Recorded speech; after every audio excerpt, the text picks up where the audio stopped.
Yuzarsif yang pulang ke ibu kota Thebes menghadap Akhenaton dan mempertanyakan kenapa Yuzarsif disuruh untuk segera pulang ke istana. Ternyata sang ratu dan Akhenaton memulangkan Yuzarsif adalah untuk menjodohkan Yuzarsif dengan seorang wanita yang juga menyembah Allah bernama Asenat. Yuzarsif tidak bisa untuk menolaknya karena Akhenaton mengatakan ini adalah perintah dari kerajaan dan harus dilaksanakan. Zulaikha yang mengetahui Yuzarsif sudah pulang ke istana tidak percaya diri karena dia merasa sudah tua dan keriput. Dia juga mempertanyakan apakah Yuzarsif akan mau melihat keriputnya saat ini. Kalimama terus menyuruh Zulaikha agar segera melupakan Yuzarsif karena Zulaikha terus memikirkannya selama 15 tahun ini yang menjadi terlunta-lunta karenanya. Malam harinya, Yuzarsif bermimpi sangat aneh. Dia memimpikannya seorang wanita di depan pintu rumahnya. Yuzarsif pun mempertanyakan siapa wanita itu dan apa maunya. Keesokan harinya, Yuzarsif akhirnya resmi menikah dengan wanita yang dijodohkan oleh Akhenaton dan sang ratu yang bernama Asenat.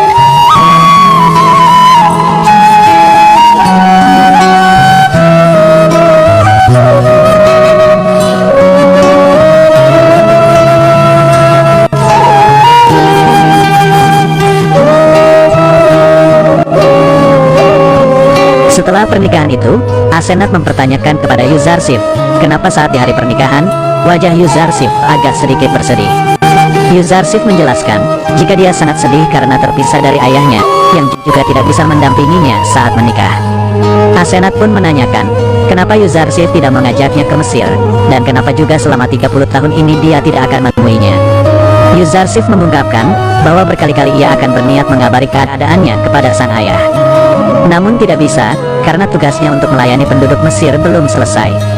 Yuzarsif khawatir, jika dia mengabari ayahnya dan keluarganya, maka dia akan lalai menjalankan tugas risalahnya di Mesir. Dia juga percaya kelak seluruh keluarganya akan datang ke Mesir. Yuzarsif juga sangat takut jika Yakub tahu keadaan sebenarnya, maka Yakub akan langsung mengutuk saudara-saudaranya. Karena menurutnya, jika Bani Israel pasti belum sadar dan mengakui semua kepada Yakub sampai saat ini. Sementara itu Kalimama yang sudah tua akhirnya meninggal dunia dan meninggalkan Zulaikha. Zulaikha mengatakan, jika ia pasti akan merasa sangat kesepian jika ditinggal olehnya. Karena sebelum meninggal, Kalimama terus memperingatkan Zulaikha agar segera melupakan Yuzarsif supaya hidupnya bisa tenang.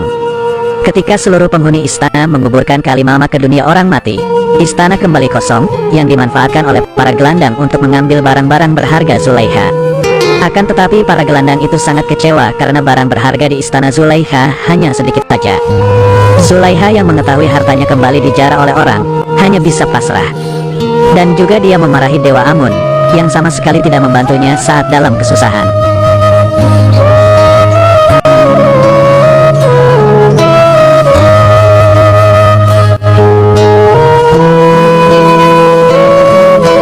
Sementara itu Yuzarsif kembali memimpikannya wanita yang menemuinya lagi di depan pintu. Kali ini wanita itu meminta tolong kepada Yuzarsif dan terus memanggil namanya juga.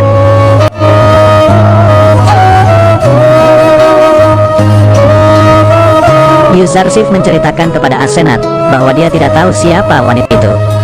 Yuzarsif juga sangat merasa aneh karena dia tidak bisa mengartikan mimpinya itu sama sekali. Tidak berpikir, jika Yuzarsif tidak bisa mengenali wanita itu, pasti karena memang dia tidak boleh tahu siapa dia. Dan jika dia memang membutuhkan Yuzarsif, pasti Allah akan mempertemukannya kepada wanita itu. Singkat cerita, Asenat yang sedang hamil, mulai merasakan kontraksi yang tandanya dia akan segera melahirkan. Yuzarsif terus berdoa kepada Allah, agar persalinan berjalan dengan lancar. Dia juga sempat mengingat ketika ibunya Rahil melahirkan adiknya Benyamin, dan nyawanya tidak tertolong saat itu. Ternyata Allah mengabulkan doa dari Yuzarsif. Mereka keduanya dalam keadaan baik-baik saja, dan Yuzarsif dikarunia anak pertamanya. Sehingga pada suatu malam, Yuzarsif mendatangi istana Akhenaton dan menyuruh semua orang menyalakan obor. Dan Inarus harus menyiapkan makanan, karena sebentar lagi Akhenaton akan merasa kelaparan dan meminta makan. Awalnya pelayan istana meragukan apa yang dikatakan oleh Yuzarsif.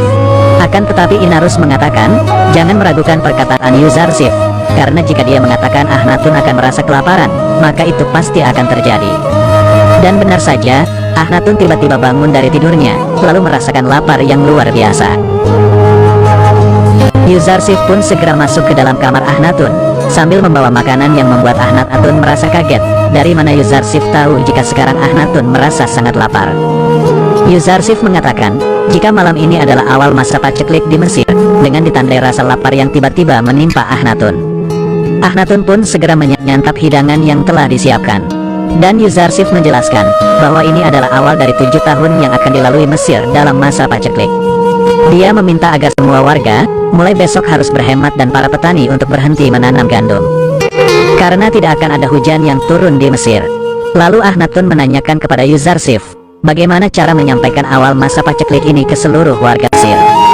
Yuzarsif menjelaskan, bahwa para warga akan tahu sendiri melalui keringat tanah, dan tak adanya hujan, serta dicabutnya perintah untuk bercocok tanam.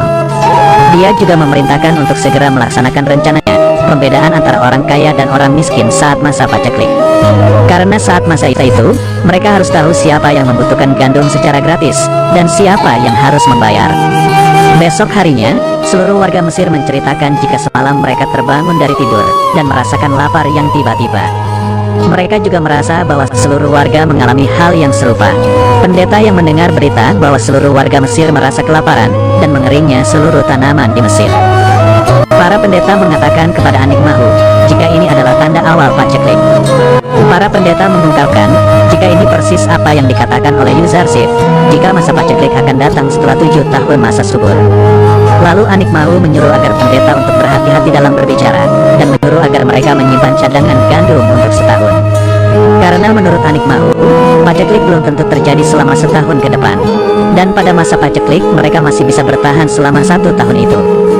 Padiamun lalu mengungkapkan kenapa Yuzarsif tidak memberitahu cara menyimpan gandum dengan tangkainya kepada semua para pendeta, agar bisa membangun lumbung juga dan menyimpannya sendiri.